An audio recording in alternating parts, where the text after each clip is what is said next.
దర్శకుడు రామ్ గోపాల్ వర్మ ఒంగోలు పోలీసులకి మరొకసారి ఈరోజు ట్విస్ట్ ఇచ్చారు. తన సినిమా వ్యూహం ప్రమోషన్లో భాగంగా చంద్రబాబు గారిని, లోకేష్ గారిని, చంద్రబాబు నాయుడు గారి కుటుంబ సభ్యులని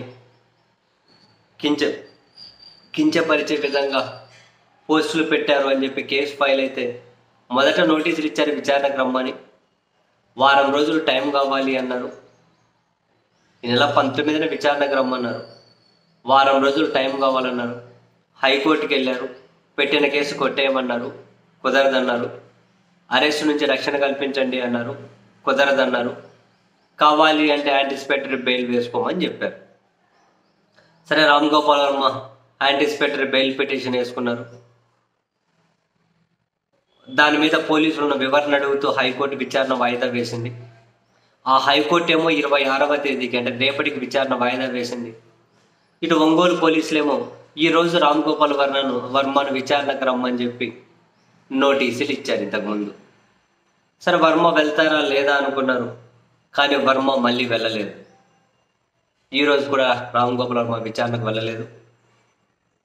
తనను అరెస్ట్ చేస్తారు అనే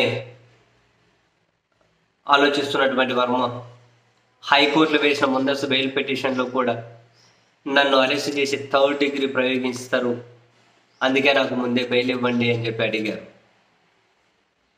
సో ఈరోజు మళ్ళీ పోలీస్ విచారణకు వెళ్ళలే. రేపు ఇక హైకోర్టు వర్మ ముందస్తు బెయిల్ మీద హైకోర్టు రేపు ఎలాంటి నిర్ణయం తీసుకుంటుంది అనే దాని మీద ఆధారపడి రామ్ గోపాల్ వర్మ మీద పోలీసులు ఎలాంటి నిర్ణయం తీసుకుంటారు అనేది ముడిపడి ఉంటుంది.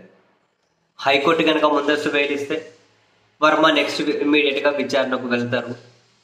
ఒకవేళ హైకోర్టు ముందస్తు బెయిల్ ఇవ్వడానికి కనుక నిరాకరిస్తే డ్యామ్ షూర్ రామ్ గోపాల్ వర్మను అరెస్ట్ చేయొచ్చు అని చెప్పి అయితే చర్చ జరుగుతుంది. మరి రామ్ గోపాల్ వర్మ అరెస్ట్ అవుతారా, అరెస్ట్ కారా అనేది రేపు హైకోర్టు చేసి నిర్ణయం తీసుకునే దాని మీద ఆధారపడి అయితే ఉంటుంది.